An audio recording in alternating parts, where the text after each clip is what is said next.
Hello, everyone, and welcome back to Spokane Talks for this edition of the Pulse of Spokane. I am your host, Connor Sundet, here to talk with Jessica Atkins now, not Atkinson, yes. Atkinson, sorry, no longer Winfrey from Sweet Frostings about their business. So, which location was first, and what year did you start the business? We started in 2011, and it was the downtown location that we opened first. My mom and her co-owner at the time, Judy, remodeled it. It was the Hutton building. It had a bunch of little stores in it. It had like Cat's Eye Gallery, and so much has changed in 10 years. Yeah. That's all gone. It's owned by STCU now, and it's kind of like an office building. So there's no longer all these little storefronts. It's just us on the corner. We actually expanded into one of those storefronts since then. So we have like the whole basement pretty much of this this building. And it's important to note, you say we because you and your mom both are really involved in this business. Do you want to talk about that dynamic a little bit? Yeah, my mom is sitting right over there. But yeah, we work really well together. I mean, she started the business when I was 14, so I didn't have a lot to do with the business startup other than just having a lot of fun watching my mom do all these things. At the time, I didn't realize how life-changing this decision was to, quit your corporate job and go into owning your own company. So she did all that, and I was just kind of along for the ride. I always have been my mom's biggest fan, and we always did bakery stuff together before she opened Sweet Frostings, because she worked for ADM Milling Company, which she would sell the mixes and go and show people how to use them. So she did baking for 30 plus years before opening Sweet Frostings. And then when we opened Sweet Frostings, you do everything. You bake, you sell, you're everything. So I just came on as a 14-year-old doing sales and helped out with all the location openings. We had 4 locations at the end of 2020. So we did a lot of store openings together, and we're best friends. That's great. Why did you guys decide to start the business? Was it because of that love of baking, or was there a couple of things that just made a perfect storm between Sally and the previous owner? Well, she was traveling a lot with ADM and her other job, and she really wanted to be home more. So when Judy brought up the idea of, let's open a cupcake shop, or I want to open a cupcake shop, Sally actually was like, no, I'm not about that. I've done that before, seen so many open and close, but I'll help you. I'll help you open it. I know, 30 plus years in the industry. I'll help you open it up. For sure.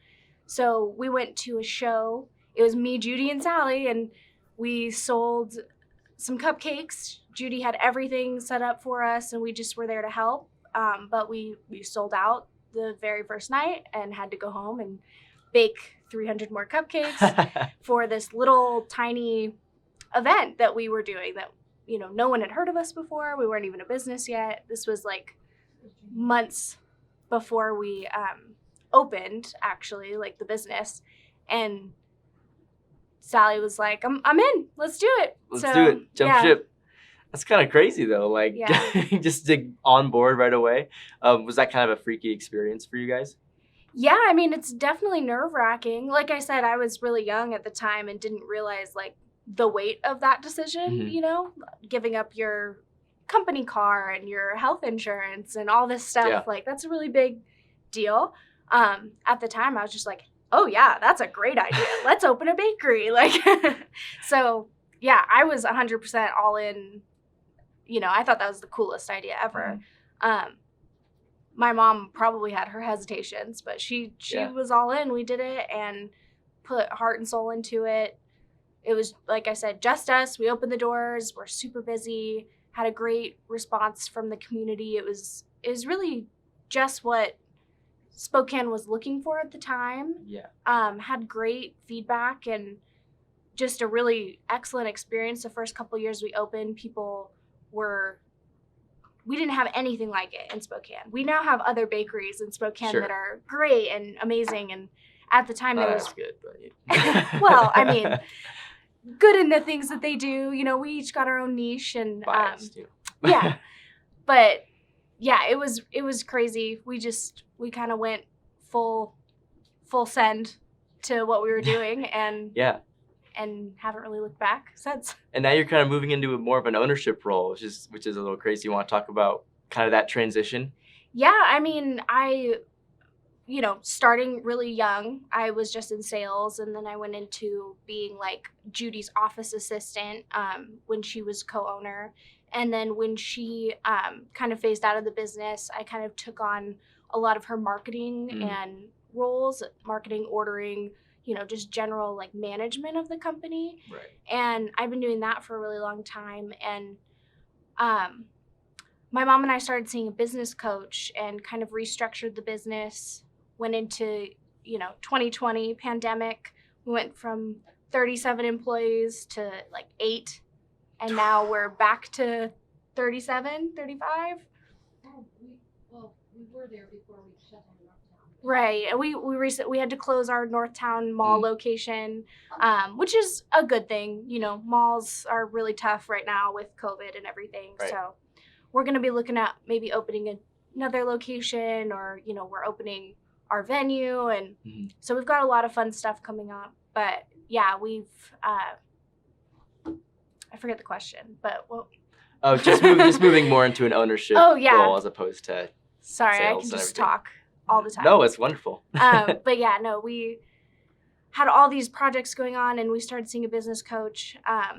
I went through the SBA's Emerging Leadership Program, graduated that, and I'm on the board for the Business Improvement District. So just a lot of things just kind of happen. It wasn't like all at once. It was very gradual throughout the past like 5 years of just kind of taking on more responsibility and just building the company. That's been just my number one goal, is how can we be a better place to work?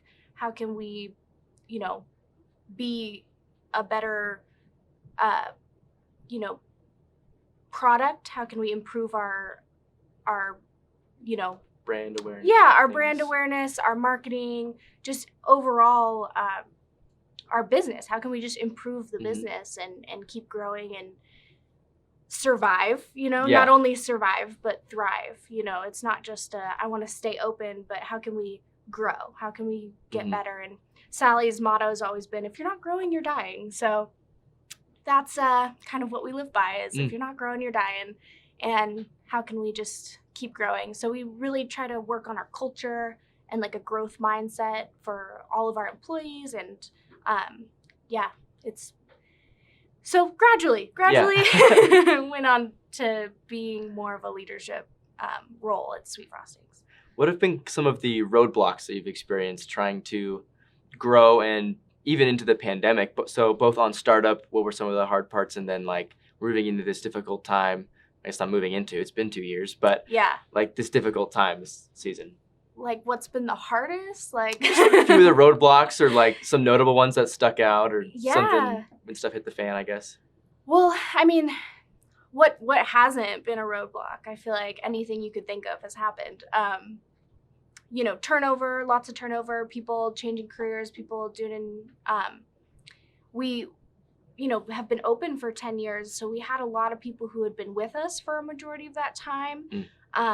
We had a lot of people leave. We had to hire. Hiring and onboarding has been just, a challenge as a small business. You don't have that like corporate backbone of like, here's your tutorial videos and all this. Sure. So we're creating those and making them from scratch. We have what we call Cupcake Academy, and we've been working on that for the last like 2 or 3 years. And it's just a continuous like, updating and editing and sure.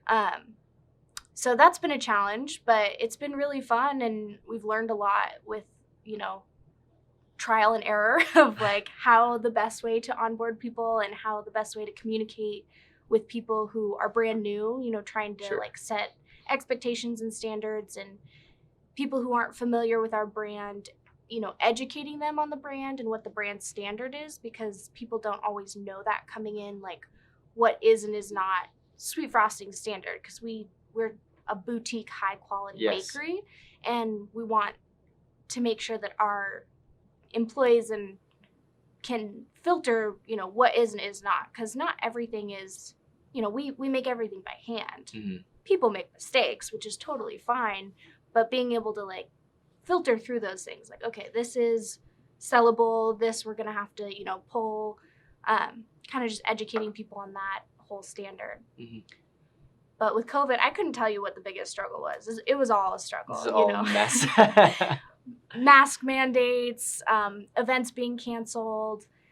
The event industry is just huge, and my family is involved in the event industry in multiple facets, because my husband also owns a business who is in the event industry, and it's just been a crazy ride, having things be canceled at the last minute. Hoop Fest was like canceled like 3 weeks before it happened, and that affects a lot of people and the whole economy, really. Like, events are very economy drivers with like purchasing and tourism, and a lot of that affects just like the downtown core, mm-hmm. which pays a lot of dues in just being here, higher rent, higher dues for the city. And I'm on the board for the Spokane Business Improvement District, which those dues are being paid to like determine what are we going to do to attract tourism and events to Sweet Frostings. But the downtown core and a lot of that got just obliterated.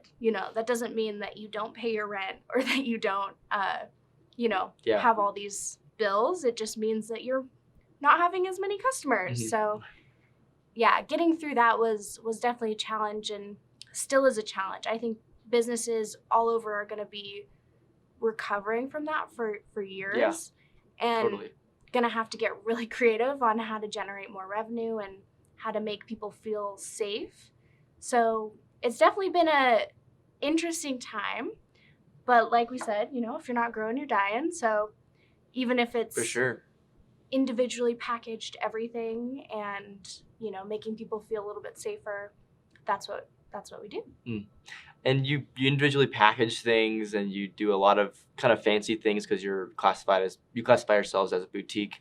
Is that kind of what sets Sweet Frostings apart from other bakeries that are in Spokane? I think what sets us apart from most bakeries in Spokane, there's a lot of high-end, products out there.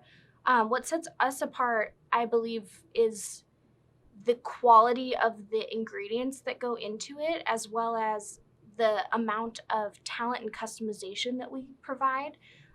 We have superior artists. Like, I couldn't even do what they do. We have just really talented cake decorators and bakers, and we offer custom everything.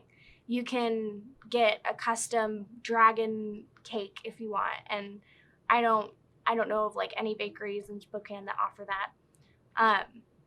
And we can do branding, we can put people's logos on things, we can just really provide a high brand level for not only your brand, but we can customize it so that it is your colors. We hand make everything, hand mix, color match. We can really do a lot of cool creative things, and we like working with people and being creative.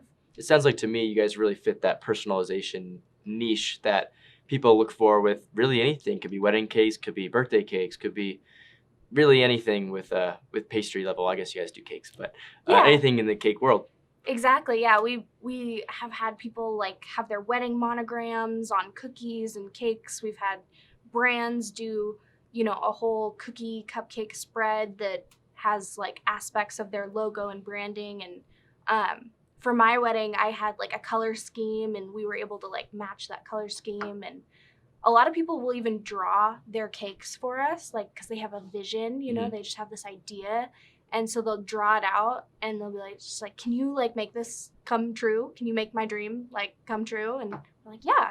And then we do, and it's just so cool. Like, it's a really fun experience. We are also crafty and creative. It's just a fun environment to be in, you know, with other people who are also just like creatives, you know? Mm-hmm.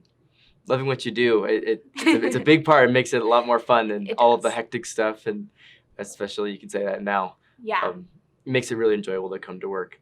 What kind of advice do you have for anybody has a small startup right now? What would you say are like a couple of the big things that they should take into mind when they're starting? Growth is not linear. It doesn't look like a straight line. It's very up and down. You know, some days are really hard. Some days are so much fun. Like, you know, you have to go with the roller coaster of life, and anything worth in life is not going to be easy. So it's a lot of like, you know, taking on the struggles you want to take on. And mine is, you know, Spokane business and Sweet Frostings and making really delicious cakes and creations. And for other people, that's going to be marketing and, you know, other graphics and things like that. But it's never going to be easy no matter what it is. So you kind of have to pick your battle, I guess. Is there anything else you'd like to share with the audience today? You know, we are starting up a venue. It's called Lyman's Cabin in Spirit Lake, Idaho. I'm really, really excited about it. We can rent it out for, you know, by the night or for events. lymanscabin.com for Sweet Frostings, little venue. Right. Yeah. And I will say, Jessica just showed me some pictures before this started, and it looked beautiful. If you're looking for a more outdoorsy type of wedding, it seems like the spot to go. They have a beautiful Instagram you can go look at. One more very important question. This is going to be it. What's your favorite cake at Sweet Frostings? Oh my gosh, depends on my mood. I love our banana cream pie. That's a new one. I also love our vegan and dairy-free cupcakes because they don't make you feel, you know, groggy or anything. Yeah. And we make everything in-house, so it's like real fresh fruit fillings, and it's just, I love fruity flavors, so I'd say anything fruity. Anything fruit? Yeah. Nice. Well, I appreciate your time, Jessica, and sitting down with me. And for everyone at Spokane Talks, we thank you for tuning in to this edition of The Pulse. I am your host, Connor Sundet. Spokane Realtors are dedicated to helping you find the right place to live. We're more than 2,000 strong, small business men and women guiding you through this most important purchase. We're also your neighbors, giving back thousands in volunteer hours to make our community a better place. We believe owning a home helps you live longer, with stronger families and better neighborhoods. That's who we are, ready to help you find your way home. Call one today. This is Dave Reynolds with Source Real Estate. Our secret is our 1% listing fee. All the services, marketing, photography, and more for a 1% listing fee, saving you thousands. May the source be with you. 999-8878 and visit sourcerealestate.com.